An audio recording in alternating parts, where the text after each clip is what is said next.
बोल जयकारा बोल मेरे श्री गुरु महाराज की जय। सौभाग्यशाली गुरुमुखो संत महापुरुष कथन करते हैं कि तृष्णा ऐसी बुरी बला है कि इसे जितना तृप्त किया जाए यह घटने की अपेक्षा उतना ही उग्र रूप धारण कर लेती है।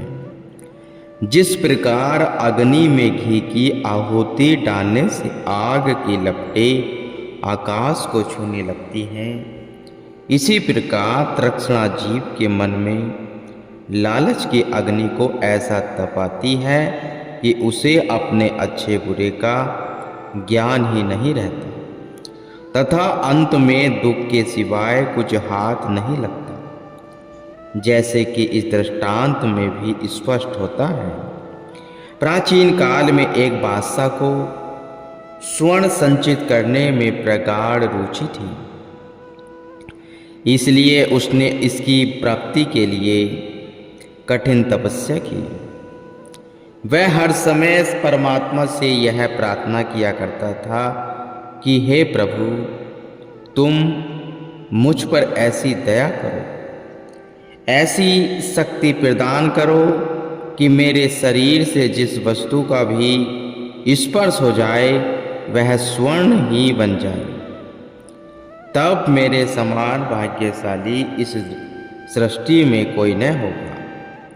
यही उसका हर समय पूजन सुमरण वह आराधन था।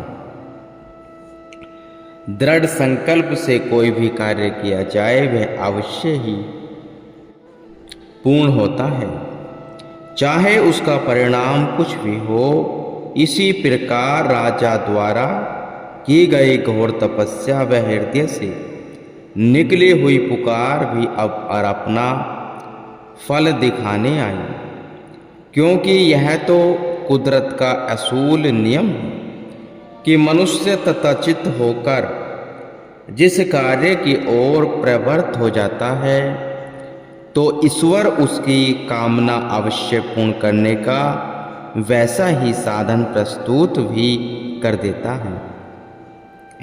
सो बादशाह के हृदय से की गई पुकार भगवान के चरणों में पहुंची।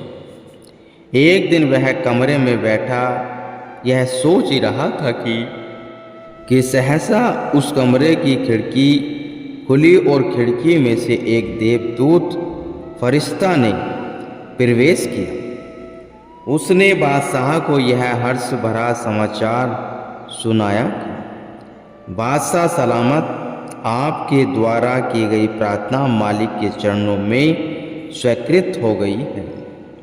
कल प्रातः से तुम जिस वस्तु को भी छू लोगे वह स्वर्ण बन जाए।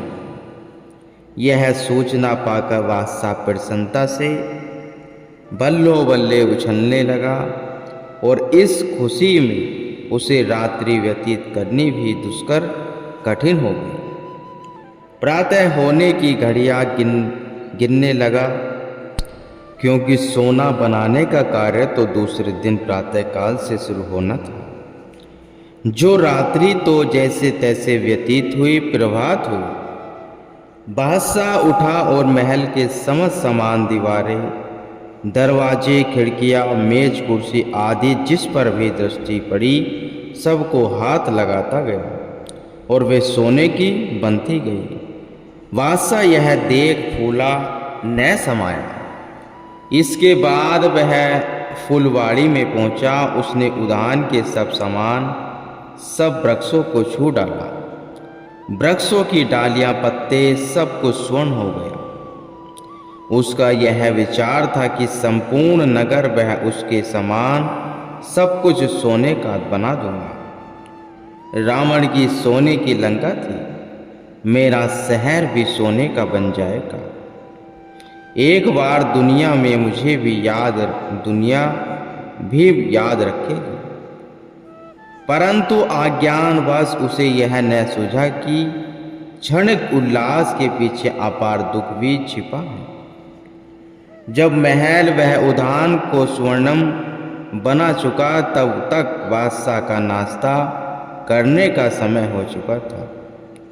इसलिए वह मेज के पास की कुर्सी पर आ बैठा। आज्ञा देने पर विधिवत व्यंजनों से भरी हुई थाली इसके सामने आई। जब उसने रोटी का कोर तोड़ा चाहा तो रोटी सोने की बन गई। मक्खन को हाथ लगाया तो वह भी सोने का बन गया। दूध को छुआ तो उसकी भी वही दशा हुई। मिठाई फल चीज को भी स्पर्श करता वह सोने का बन जाता। अब तो बादशाह को लेने के देने पड़ गए। आखिर भूख से परेशान हो चमचे से कुछ सब्जी जल्दी ही मुंह में डाली और कैसे शीघ्र ही निकलता चाहा तो वह गले में भी सोने का डेला बनकर फंस गया। अब तो बादशाह को अपनी मृत्यु आंखों के समक्ष नाचती हुई नजर आई। बड़ी कठिनाई से उसने सोने के डेले को गले से बाहर निकाला, परंतु गला अत्यधिक जख्मी हो गया तथा मुंह वह वस्त्र खून से तर हो गए। अब तो बादशाह अत्यंत दुखी होकर माथे पर हाथ रखकर रोने लगा। इधर सारे नगर में यह धूम मच गई कि बादशाह सलामत जिस वस्तु को भी स्पर्श करती हैं वह कंचन रूप ही हो जाती है। यह सुनकर सब लोग बादशाह को मुबारक देने आए, परंतु यहाँ आकर क्या देखा कि बादशाह तो अपने किए पर पछता रहे हैं। अब तो वह बधाई लेने की अपेक्षा सबको अपने दुख भरी गाथा सुनाने लगा। वह साथ में लगा रोने भी। यह सुनकर समस्त संबंधी दूर दूर से बैठे ही बादशाह से ऐसी घृणा करने लगे मानो वह क्षय रोगी को, क्योंकि इस बात को सबको ज्ञान हो चुका था कि बादशाह चाहे जड़ अथवा चेतन जिसको भी हाथ लगा दे वह सोने की बन जाती। इसी कारण बादशाह के निकट कोई भी न जाता था। ऐसी स्थिति देख बादशाह सुबक कर करुण क्रतन करने लगा।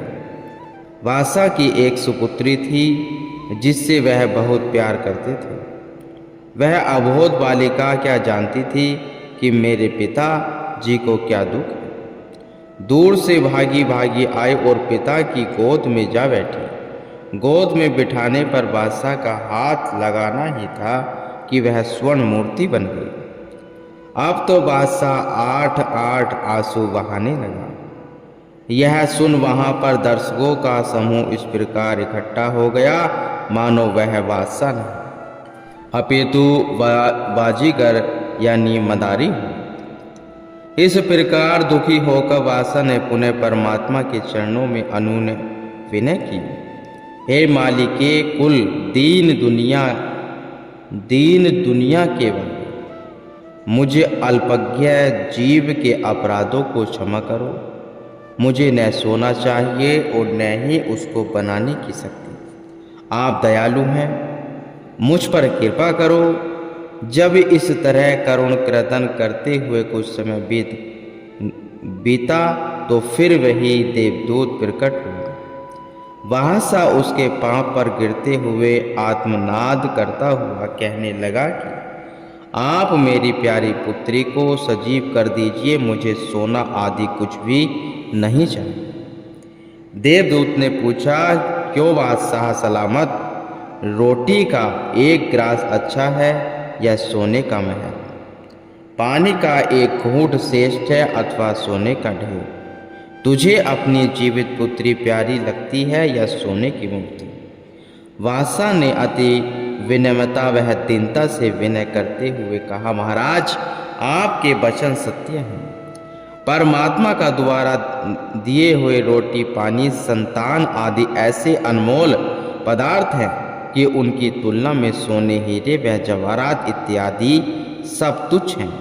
मैं तो लोभी की अज्ञानता में फंसकर नेत्रहीन हो गया था, इसलिए मुझे तो आप ही पदार्थ मुझे तो आप वे ही पदार्थ देने की कृपा फरमाए। इस उपकार के लिए मैं आपका सदैव ही कृतज्ञ बना रहूँगा। इस पर देवदूत ने पुनः कहा, बादशाह सलामत, अभी तो केवल 5-6 घंटे ही हुए हैं। 2 दिन तक तो इस सोना बनाने के वरदान से लाभ उठा लो। बादशाह ने उत्तर दिया, न महाराज, मुझे तो अब 1 मिनट के लिए भी यह शक्ति नहीं चाहिए, और कृपा करके आप इस वरदान को मुझसे वापस लीजिए। बादशाह के बार बार आग्रह पूर्वक विनय करने पर देवदूत ने वह शक्ति वापस कर ली। बादशाह अपनी बेटी को जीवित हुआ देख अत्यंत प्रसन्न हुआ। तत्पश्चात उसने भोजन किया। बादशाह अपनी इस अधूर दर्शता पर आजीवन पश्चाताप करता रहा। मात्र बादशाह को नहीं, अपितु हम सब पढ़ने सुनने वाले प्राणियों को भी इस दृष्टांत से यह शिक्षा लेनी चाहिए कि लालच कितना दुखदाई है। जीव के स्वर्णम जीवन को क्षण भर में दुख के महाकुंड में जा फेंकता है। यह बात तो अक्सर सत्य है कि कुदरत की तरफ से मनुष्य को दिए गए ये पानी, अनाज, फल, दूध आदि कितने अमूल्य पदार्थ हैं। इन वस्तुओं से ही जीवन का निर्वाह होता है। अगर ये पदार्थ एक दिन भी न मिले तो जीना दुभर हो जाए। अतः हमारा कर्तव्य है कि संत महापुरुषों की छत्र छाया ग्रहण कर इस लोभ रूपी शत्रु से छुटकारा प्राप्त कर संतोषपूर्वक जीवन यापन करे। मालिक के दिए हुए पर ही संतुष्ट रहकर अहरनिश शुभ कर्मों से रत हो भजन अभ्यास द्वारा अपना लोक परलोक सवार कर वास्तविक आनंद के पात्र बने। इसी में ही आपका 100% कल्याण है कि श्री गुरु महाराज जी कहते हैं कि संसार में आए हो तो इस 84 के हेरा फेरे से बाहर निकलना है या इससे छुटकारा पाना है तो नाम का सिमरन 2 घंटे भजन किया कर, जिससे आपका ये लोक भी और परलोक भी संवर जाता है गुरुमुख।